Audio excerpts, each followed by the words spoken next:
चला आपण आता स्टार्ट करू. जेव्हा मी इथं मीटिंग रेकॉर्डचा बटन क्लिक करतो, तेव्हा तिथं तुम्हाला 2 ऑप्शन येतात, कंटिन्यू किंवा एक्झिट. तर कंटिन्यूवर क्लिक करायचं नेहमी. ठीक आहे. 2 ऑप्शन आले होते आता. हो सर. हां.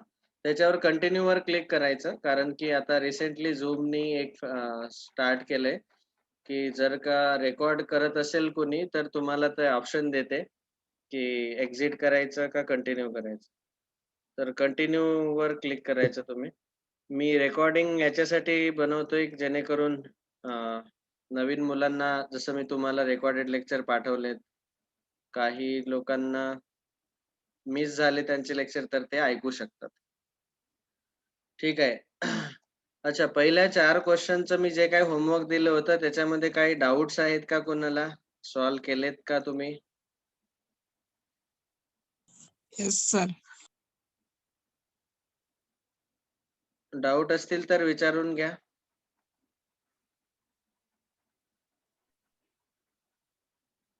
जर काहीच डाउट नसतील तर आपण पुढचा क्वेशन घेऊ.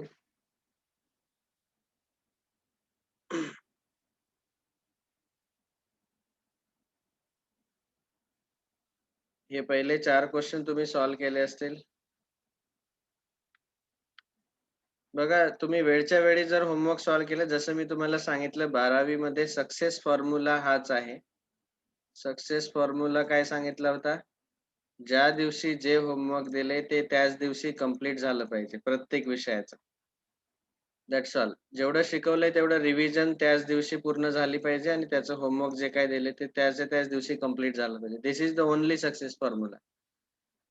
नाहीतर आपण काय करतो, प्रॉब्लेम काय होतो, आपण एकतर मागे पडतो होमवर्क सॉल्व्ह करण्यात किंवा दुसरा प्रॉब्लेम असा होतो, की आपण जरी होमवर्क सॉल्व्ह केलं असलं वेळेवर तरी काही मुलं सिन्सिअरली सॉल्व्ह करत नाही. कॉपी करून सॉल्व्ह करतात. मनाने सॉल्व्ह केलेलं नसते. मग तिथंही प्रॉब्लेम येतो. ठीक आहे. So you should solve it very, very sincerely. आणि तुमच्या माहितीसाठी मला काउंट मॅटर करत नाही. मला एक जरी विद्यार्थी असला तरी मी पूर्ण वर्षभर शिकवायला तयार आहे. ठीक आहे.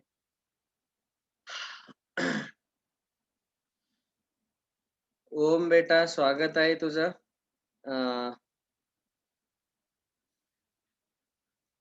तू काय करशील, याच्या आधीचे लेक्चर आहेत त्याचे रेकॉर्डिंग माझ्याकडून घेशील आणि ऐकून घेशील. म्हणजे तुला लिंक लागेल या सर्व लेक्चरची. आज आता आपण डायरेक्ट एक्सरसाइज 1.1 जो आहे लॉजिक, मॅथेमॅटिकल लॉजिक जो पहिला चॅप्टर आहे 12वीचा, त्यातल्या एक्सरसाइज मधला 5वा क्वेश्चन डिस्कस करतोय. तर लिहा सर्वांनी क्वेश्चन नंबर 5. सिंपल आहे खूप question. Write the negations of the following. खाली दिलेले जे काही स्टेटमेंट्स आहेत त्यांचे निगेशन्स आपल्याला लिहायचे आहेत. निगेशनचा अर्थ काय होतो? सर्वात शेवटचं जे लॉजिकल कनेक्टिव्ह आपण पाहिलं, त्याला आपण म्हणतो निगेशन. निगेशनचा अर्थ होतो, याला आपण इंग्लिशमध्ये लिहितो नॉट या शब्दाने आणि त्याचा सिम्बॉल आहे असा झोपलेला यस. ठीक आहे. नॉट निगेशन त्याला आपण म्हणतो. आणि खाली काही आपल्याला स्टेटमेंट दिलेले आहेत त्यांचे निगेशन आपल्याला लिहायचे आहेत. तर पहिला स्टेटमेंट जे आहे त्याला तिरुपती इज इन आंध्र प्रदेश. त्याला आपण नाव देऊ स्टेटमेंट पी. जनरली आपण स्टेटमेंटला स्मॉल लेटरनी रिप्रेझेंट करतो, पी क्यू आर एस. तर पी या स्टेटमेंटला, या तिरुपती इज इन आंध्र प्रदेश या स्टेटमेंटला आपण पी ने डिनोट करू आणि ते स्टेटमेंट आधी लिहून काढू. तिरुपती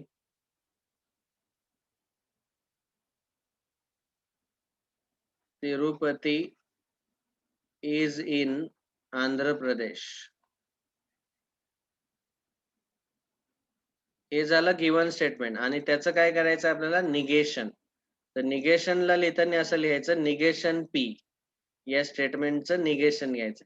आणि जेव्हा आपण निगेशन घेतो तेव्हा बस फक्त वाक्यामध्ये Tirupati is not in Andhra Pradesh, वाक्यामध्ये फक्त नॉट टाकायचा. बस झालं. हे झालं negation. Second, 3 is not a root. आता ऑलरेडी इथं नॉट आहे, याला आपण समजा क्यू स्टेटमेंट म्हटलं. क्यू स्टेटमेंट मध्ये असं दिलंय 3 is not a root of equation x square plus 3x minus 18 equal to 0. आता निगेशन क्यू काय येईल? तुम्हाला माहिती आहे की ऑलरेडी जर नॉट असेल तर तो नॉट काढून टाकायचा. इथे नॉट नव्हता तर आपण नॉट टाकला.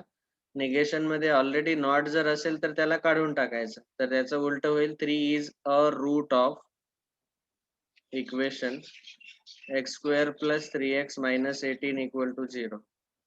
ठीक आहे. अशा पद्धतीने आपण सॉल्व्ह करू शकतो. तर इथं इज नॉट येईल, इथं पण इज नॉट येईल. पाचवं आपण घेऊ. पाचवं महत्वाचं आहे आणि पाचवं बऱ्याचदा विचारलं जाते. याला आपण म्हणू R statement, PQR. 7 + 3 greater than 5 असं दिलंय. आता याचं निगेशन घेताना हा जो ग्रेटर दॅन आहे याचा उलटा होतो. नॉट म्हणजे निगेशन, निगेशन म्हणजे त्याचा उलटा घ्यायचा आहे. तर ग्रेटर दॅनचा उलटा फक्त लेस दॅन नाही घ्यायचा, लेस दॅन पण सोबत इक्वल टू पण घ्यायचा. So 7 + 3 less than equal to 5. Okay, तर हे झालं त्या स्टेटमेंटचं निगेशन. तर अशा पद्धतीने याचे हे आन्सर लिहायचे. जिथं नॉट आहे नसेल तर तिथं नॉट ऍड करायचा, नॉट असेल तर नॉट काढून टाकायचा. आणि हे जर सिम्बॉल असेल, समजा ग्रेटर दॅन असेल तर त्याचा निगेशन घेताना लेस दॅन इक्वल टू टाकायचं. जर लेस दॅन असेल तर त्याच्या जागी ग्रेटर दॅन इक्वल टू टाकायचं. ठीक आहे. त्याचा आन्सर लिहिताना ग्रेटर दॅन इक्वल टू अशा पद्धतीने.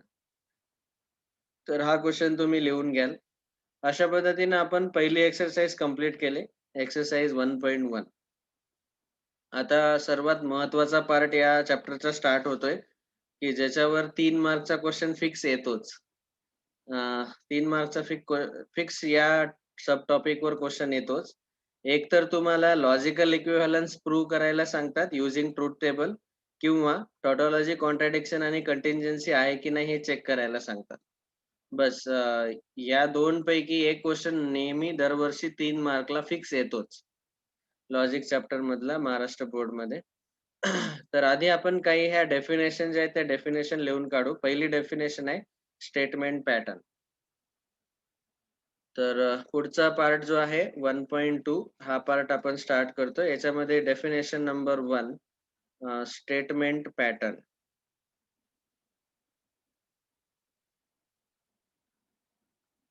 बघा, जेव्हा जसं आपण इथं चौथा क्वेश्चन तुम्ही बघू शकता की चौथ्या क्वेश्चन मध्ये आपल्याला दिलं होतं PQ हे ट्रू आहेत आणि RS फॉल्स घेऊन यांचं ट्रूथ व्हॅल्यू आपल्याला काढायला सांगितलं.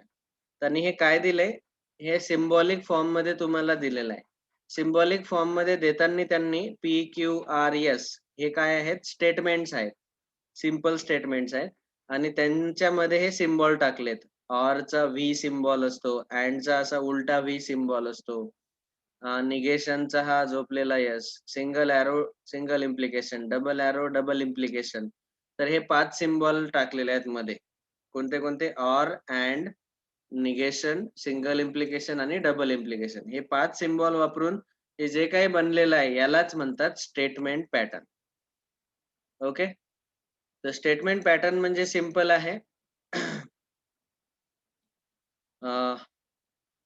सो इथं दिलेलं आहे बघा, all possible combinations of truth values of its prime component is called truth table of the statement pattern. आणि स्टेटमेंट पॅटर्न म्हणजे statement pattern is also called as proposition, ज्याच्यामध्ये सिम्बॉल्स हे जे लेटर्स आहेत, स्टेटमेंटचे लेटर्स आणि त्यांना जोडणारे कनेक्टिव्ह यांचं कॉम्बिनेशन घ्यायचं. तर याचे डेफिनेशन आपण इथं खाली लिहून घेऊ. माझ्यासोबत लिहा. स्टेटमेंट पॅटर्न हेडिंग लिहिलं असेल तुम्ही. ह्या नोट्स व्यवस्थित काढा नोटबुक मध्ये. आणि जर मागचे 2-3 लेक्चर तुम्ही ऐकलेले नसतील तर तुम्हाला मी दाखवून देतो किती स्लाइड झाल्यात आपल्या आतापर्यंत. मी ऑलरेडी सांगितलंय वाटते. टोटल आपल्या 1 2 3 4 5 6 7 8 9 ह्या 9 स्लाइड झालेल्या आहेत. आणि त्याच्यानंतर एक्सरसाइज 1.1 चे 5 क्वेश्चन. तर ते 5 क्वेश्चन सॉल्व्ह करण्यासाठी मे बी 3-4 पेजेस आणि 9 साईज साठी 3-4 पेजेस असे 7-8 पेज सोडून द्यायचे. पहिलं हेडिंग लिहा आता स्टेटमेंट पॅटर्न. स्टेटमेंट पॅटर्नची definition proper combination of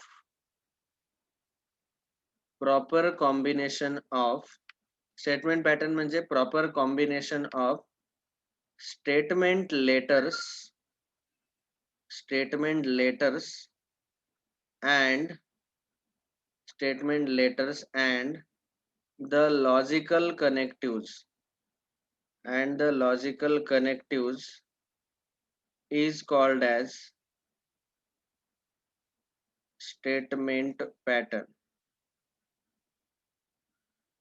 For example, statement letter आणि लॉजिकल कनेक्टिव्ह यांचं कॉम्बिनेशन घ्यायचंय. ठीक आहे. फॉर एक्झाम्पल जसं इथं दिलेलं आहे पी सिंगल इम्प्लिकेशन क्यू, याला आपण म्हणतो स्टेटमेंट पॅटर्न. आता एकापेक्षा जास्त सिम्बॉल एका वेळी आपण यूज करू शकतो.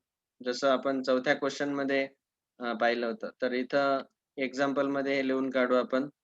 से फॉर एक्झाम्पल 5वं एक्झाम्पल लिहून काढू. Negation R double implication bracket complete, negation R double implication P bracket complete single implication negation Q. तर याच्यामध्ये काय झालंय, स्टेटमेंट लेटर्स म्हणजे पी क्यू आर हे वापरलेत आणि symbol logical connective 5 logical connective काय होतं, पहिलं ऑर, दुसरं अँड, तिसरं सिंगल इम्प्लिकेशन त्याला आपण इफ देन म्हणतो, नंतर डबल इम्प्लिकेशन याला आपण इफ अँड ओनली इफ म्हणतो, आणि निगेशन त्याला आपण नॉट म्हणू शकतो. हे 5 लॉजिकल कनेक्टिव्ह आणि स्टेटमेंट लेटर कोणते वापरणार आपण, जनरली PQRS वापरले जातात. पूर्ण चॅप्टर मध्ये PQRS वापरले गेले. यांचं प्रॉपर कॉम्बिनेशन जर घेतलं तर त्याला म्हणायचं स्टेटमेंट पॅटर्न. ओके.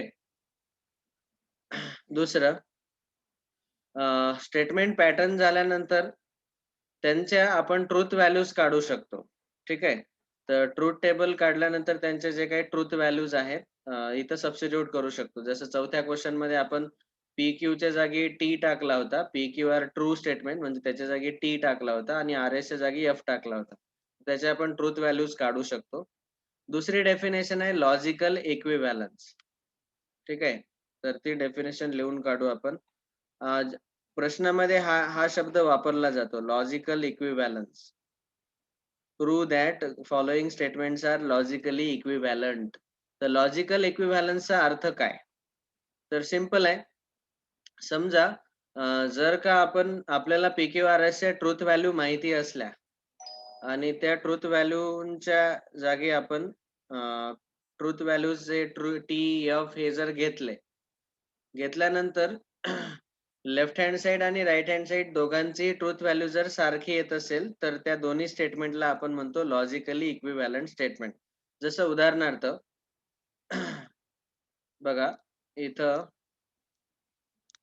एक सॉल्व्ड एक्झाम्पल दिलेलं आहे, मी ते थोडस इथं समजावून सांगतोय. बघा आपल्याला क्वेश्चन विचारला, using truth tables prove the following logical equivalences. हे ट्रिपल इक्वल टू चा अर्थ होतो लॉजिकली इक्विव्हॅलंट.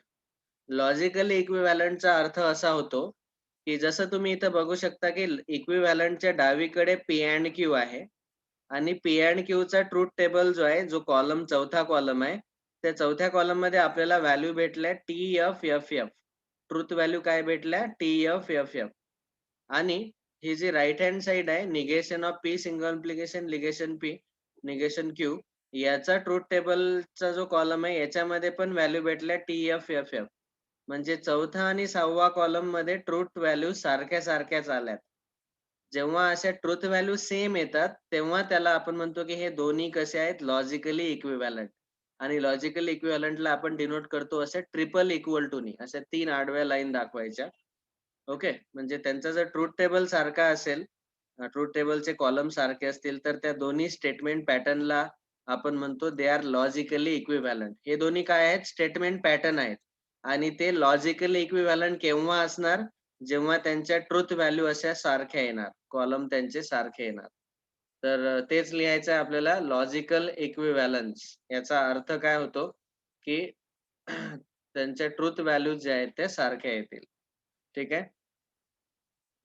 तर आपण इथं लिहितोय 2 स्टेटमेंट पॅटर्न्स. 2 स्टेटमेंट पॅटर्न आपल्याला दिलेले असतील. 2 statement patterns are said to be, सोबत लिहा, are said to be logically equivalent, are said to be logically equivalent if their truth tables, त्यांचे जे ट्रूथ टेबल आहेत हे कसे असले पाहिजे, their truth tables are identical. Identical म्हणजे सेम. जसं मी तुम्हाला दाखवलं टेबल मध्ये TFFF होते दोन्ही कॉलम मध्ये. तर लॉजिकली इक्विव्हॅलंट स्टेटमेंट्सला आपण लॉजिकल इक्विव्हॅलन्स केव्हा म्हणतो, जर त्यांचे ट्रूथ टेबल सेम असतील तर. ओके, तर याला म्हणायचं लॉजिकल इक्विव्हॅलन्स. तर समजा आता इथं हे एक्झाम्पल घेतोय मी. समजा ए एक स्टेटमेंट आहे, स्टेटमेंट पॅटर्न आहे, जो की आपल्याला दिलेला आहे negation of P or Q. आणि दुसरा स्टेटमेंट पॅटर्न दिलेला आहे बी, तो दिलाय not P and not Q.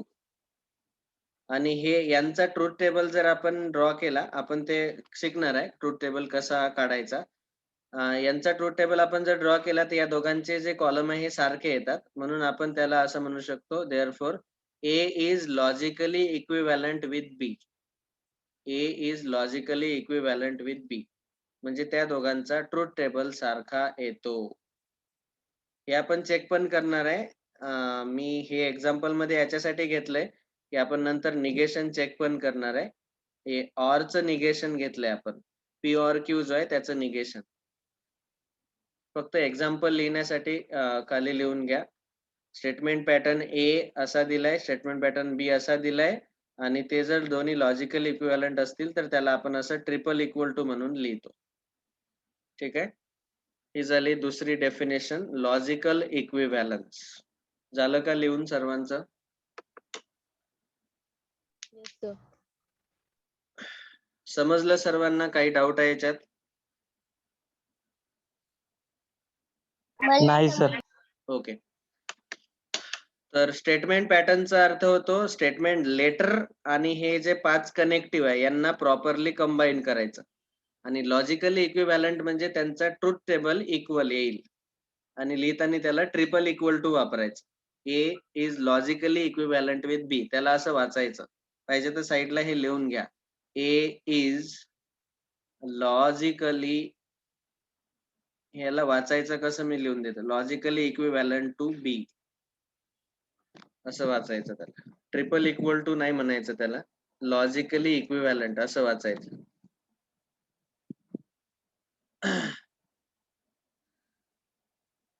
Okay, तर ही झाली सेकंड डेफिनेशन, लॉजिकल इक्विव्हॅलन्स.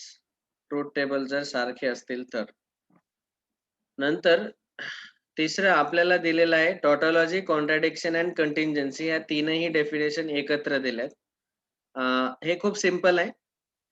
बघा, जेव्हा आपण एखादं स्टेटमेंट पॅटर्न आपल्याला दिलेलं असेल, जसं P or negation P, P and negation P, P and Q, त्यांचं जर त्यांचं ट्रूथ टेबल मध्ये 3 प्रकारच्या व्हॅल्यू येऊ शकतात कॉलम मध्ये.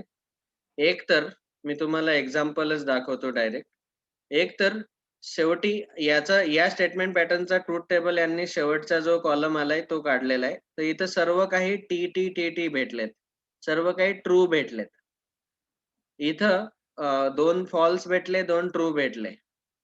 इथं 3 ट्रू 1 फॉल्स भेटलाय. ठीक आहे, काही केसेस मध्ये सर्वच ट्रू भेटलेत असे, काही केसेस मध्ये काही ट्रू काही फॉल्स, आणि काही केसेस मध्ये सर्वच फॉल्स येऊ शकतो.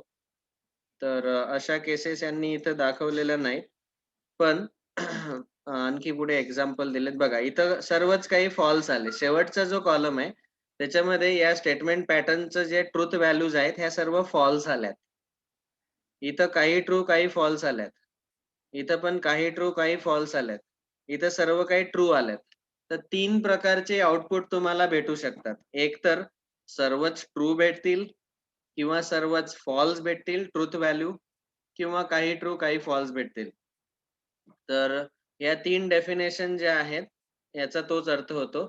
जर सर्व काही ट्रू भेटले तर त्याला म्हणायचं टॉटॉलॉजी. सर्वच फॉल्स भेटले शेवटच्या कॉलममध्ये तर त्याला म्हणायचं कॉन्ट्रॅडिक्शन.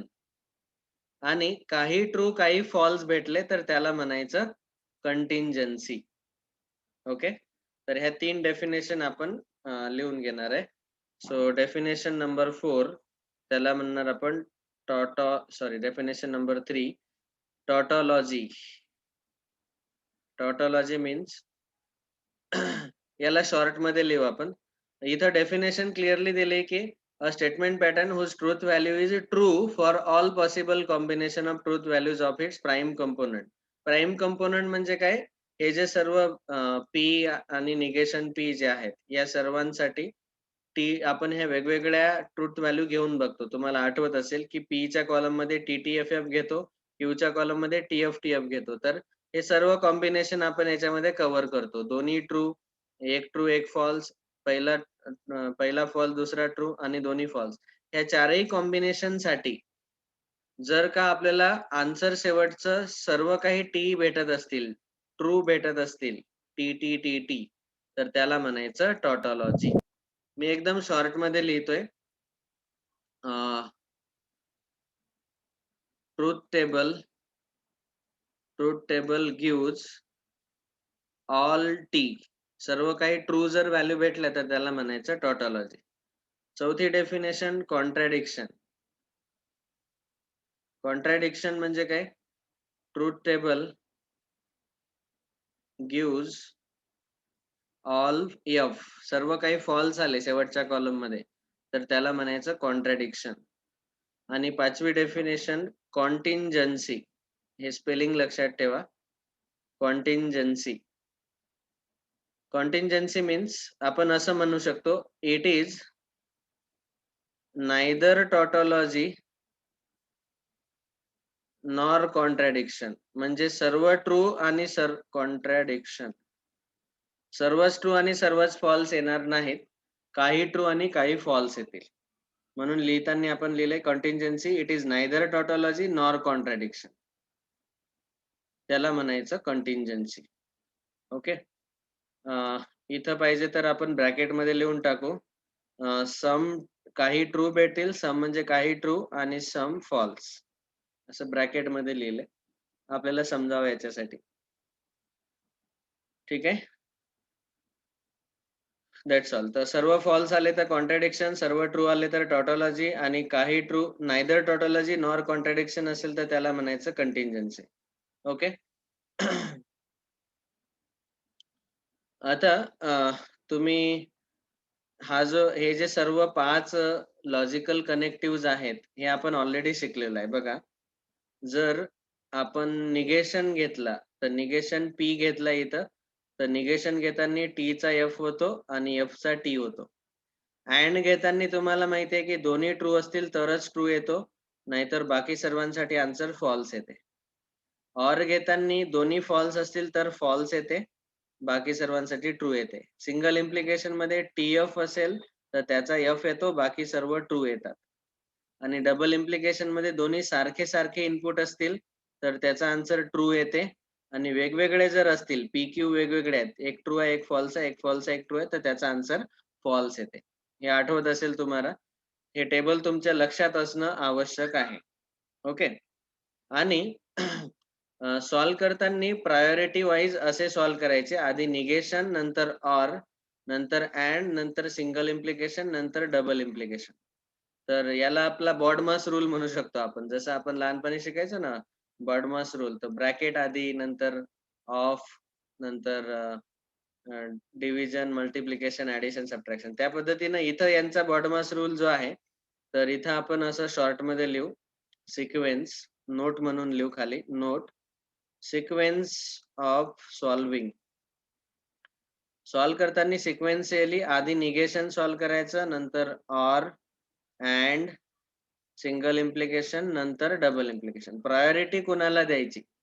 आधी निगेशनला, नंतर or, and, single implication, double implication. हे 5च आहेत आपल्या पूर्ण सिलेबस मध्ये 12वीच्या. निगेशन, याला म्हणतात डिसजंक्शन, कंजंक्शन, सिंगल इम्प्लिकेशन, त्यालाच आपण कंडिशनल पण म्हणतो, याला डबल इम्प्लिकेशन, याला म्हणतो बाय कंडिशनल. तर हे 5 लॉजिकल कनेक्टिव्हचा सिक्वेन्स लक्षात ठेवायचा. ओके. That's all. आता बघा क्वेश्चन कोणत्या टाइपचे येतील.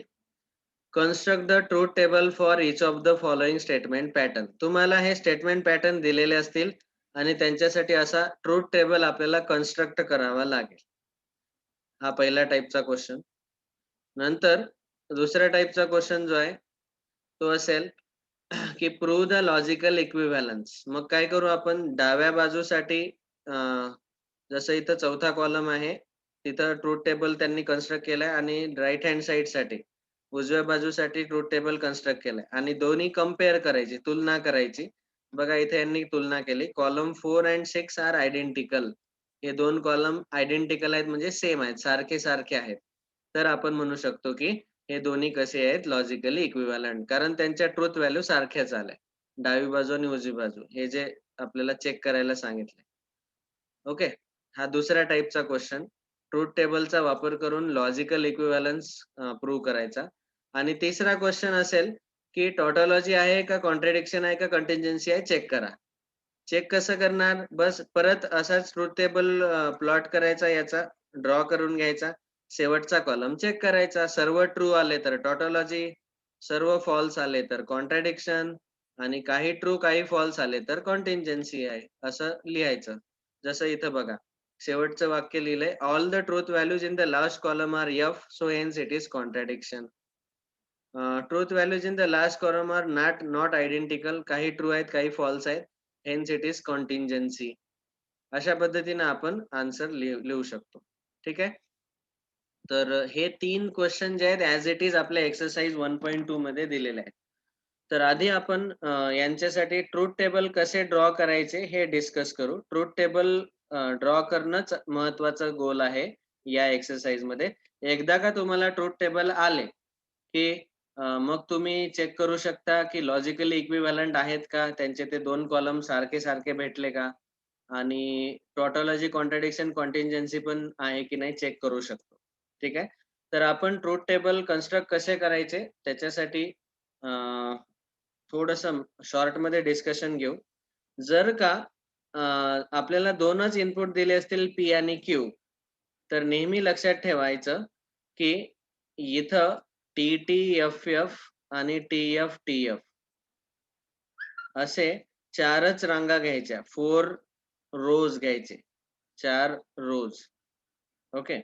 पण जर का आपल्याला 3 दिले असतील इनपुट, पी क्यू आर पण दिला असेल, असं का घेतलं? 2 दिले असताना 4च रो का घेतल्या? 4 आडव्या रेषा का घेतल्या? कारण इथं सर्व प्रकारचे कॉम्बिनेशन कव्हर होत आहे. म्हणजे कोणते कॉम्बिनेशन सांगितले ते मी तुम्हाला? दोन्ही ट्रू किंवा पहिला ट्रू दुसरा फॉल्स, पहिला फॉल्स दुसरा ट्रू आणि दोन्ही फॉल्स. हे चारही प्रकारचे कॉम्बिनेशन इथं कव्हर होतात. आणि जर का 3 असतील इनपुट तर टोटल आपल्याला 8 रांगा घ्याव्या लागतात, 8 रोज. तर घेताना एकदम सिंपल आहे. पहिला जो पी चा कॉलम आहे त्याच्यामध्ये 4 वेळा टी घ्यायचा आणि 4 वेळा एफ घ्यायचा. त्याला आपण म्हणतो T T T T F F F F. Okay. एक मिनिट. तर 4 वेळा ट्रू आणि 4 वेळा false. T T T T F F F F. आणि क्यू च्या कॉलम मध्ये 2 टी घ्यायचे, 2 एफ घ्यायचे, 2 टी 2 एफ. अशा पद्धतीने टोटल 8 इनपुट झाले. आणि आर च्या कॉलम मध्ये T F T F T F T F असे 8. आता याच्यामध्ये काय होईल बघा, सर्व प्रकारचे कॉम्बिनेशन कव्हर होत आहे. तीनही ट्रू, पहिले 2 ट्रू आणि तिसरा फॉल्स, पहिला आणि तिसरा ट्रू मधला फॉल्स. ओके. अशा पद्धतीने सर्व 8चे 8ही कॉम्बिनेशन इथं कव्हर होत आहे. म्हणून घेताना असं घ्यायचं, लक्षात घ्या परत एकदा, 2 इनपुट जर असतील पी क्यू तर पहिला कॉलम घेताना टी टी एफ एफ घ्यायचा आणि दुसरा column T F T F. आणि 3 असतील पी क्यू आर तर पी मध्ये 4 वेळा टी 4 वेळा एफ, क्यू मध्ये 2 टी 2 एफ 2 टी 2 एफ असं दोनदा घ्यायचं आणि आर मध्ये T F T F T F T F अशा पद्धतीनं घ्यायचं. म्हणजे याच्यामध्ये सर्व प्रकारचे कॉम्बिनेशन कव्हर होतात. हा महत्वाचा पहिला रूल. दुसरं समजा आपल्याला कधी-कधी महाराष्ट्र सिटीत असा प्रश्न विचारला जातो. तर ही नोट मी साइडला लिहून देतोय. नोट नंबर 1 की ट्रुथ टेबलमध्ये किती रो येतील? ट्रुथ टेबलमध्ये किती आडव्या रांगा येतील? तर त्याचा फॉर्म्युला ध्यानात घ्यायचा.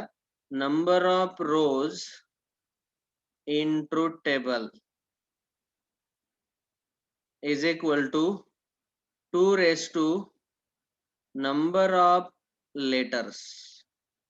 किती लेटर वापरले गेले? आता इथं किती लेटर वापरले गेले? पी आणि क्यू दोनच लेटर. तर 2 लेटर जर वापरले गेले असतील पी क्यू तर किती रोज येतील? नंबर ऑफ रोज आडव्या रांगा किती येतील ट्रुथ टेबल मध्ये? 2 रेज टू 2 4 रांगा येतील. जर 3 लेटर वापरले गेले तर नंबर ऑफ रोज म्हणजे तो येईल 2 रेज टू 3. लेटर किती वापरले तो 2 चा घातांक घ्यायचा, 2 चा पॉवर घ्यायचा.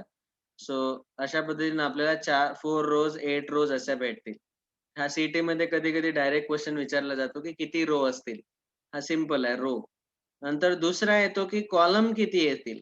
Number of columns. Truth table मध्ये कॉलम्स किती येतील? Number of columns in truth table. ठीक आहे. तर त्याचा फॉर्म्युला काय येतो? तर त्याच्यासाठी आपण एक ऑब्झर्वेशन बघू. हे बघा. इथं or single double implication or. तर सिम्बॉल किती वेळा वापरलेले आहेत बघा. 1 2 3 4 5. 5 ठिकाणी सिम्बॉल वापरलेले आहेत. 1 2 3 4 5. 5 ठिकाणी हे सिम्बॉल वापरलेले आहेत. आता नंबर ऑफ कॉलम मोजा. 1 2 3 4 5 6 7 8. ओके. सो 8 वापरले. तर सिम्बॉल होते 5 आणि लेटर होते 3 आणि कॉलम आले 8. परत इथं बघा. 1 2 3 4 5. 5 सिम्बॉल आणि 3 लेटर. कॉलम किती आहेत? 1 2 3 4 5 6 7 8. 8 कॉलम. सिम्बॉल आहे 1 2 3 4. हा निगेशन पण मोजायचा त्याच्यामध्ये. आपले सिम्बॉल कोणते आहेत? हे 5. हे 5 निगेशन हे सिम्बॉल मोजायचे आधी किती आहेत ते मोजायचे. नंतर त्याच्यामध्ये स्टेटमेंटचे लेटर किती आहेत मोजायचे. पी आणि क्यू दोनच आहेत. तर 1 2 3 4 4 सिम्बॉल आणि लेटर 2 पी आणि क्यू. आणि कॉलम किती आहेत? 1 2 3 4 5 6. आलंय लक्षात? 4 अधिक 2 6. 4 सिम्बॉल आणि 2 लेटर. 4 + 2 6. इथं 4 सिम्बॉल आणि 3 लेटर सॉरी 5 सिम्बॉल आणि 3 लेटर 5 + 3 8. तेवढे कॉलम येणार. इथं 1 2 3 4 5. 5 सिम्बॉल आणि 2 लेटर तर 7 कॉलम यायला पाहिजे. 5 + 2 1 2 3 4 5 6 7. बघा एकदम नंबर ऑफ कॉलम पण फिक्स आहेत. The number of columns in truth table is equal to number of logical connectives plus number of letters. Letter किती? स्टेटमेंट लेटर म्हणतो त्याला आपण. जेवढे लेटर वापरले असतील. तर फॉर एक्झाम्पल जसं आपण इथं हे एक्झाम्पल घेऊ.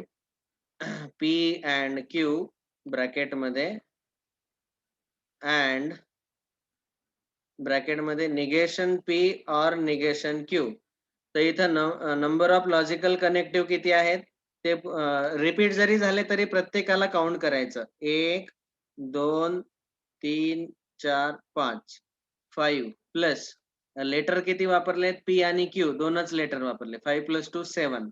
किती कॉलम येणार ट्रुथ टेबल मध्ये? 7. 1 2 3 4 5 6 7. तर आधी हे दोन फॉर्म्युले तुम्हाला माहिती असणं आवश्यक आहे की ट्रुथ टेबल कन्स्ट्रक्ट करण्याच्या आधी, ट्रुथ टेबल ड्रॉ करण्याच्या आधी त्याच्यामध्ये किती रो येणार, आडव्या रेषा किती येणार आणि कॉलम किती येणार, स्तंभ उभे किती येणार. ठीक आहे. आलं लक्षात हे दोन्ही फॉर्म्युले? Yes sir. लिहून घ्या खाली. वर हेडिंग लिहा ट्रुथ टेबल. खाली नोट म्हणून हे दोन नोट लिहून घ्या क्विकली.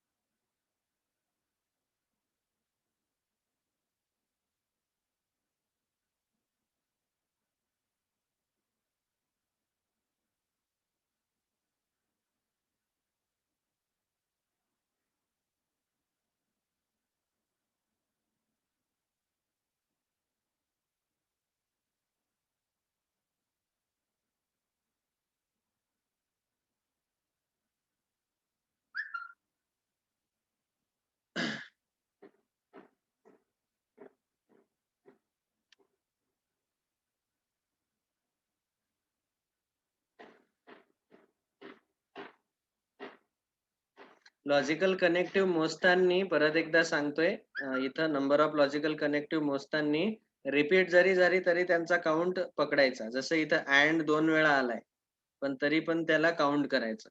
1, 2, 3, 4, 5. जरी रिपीट झाले सेम लॉजिकल कनेक्टिव्ह तरी त्याचा काउंट घ्यायचा.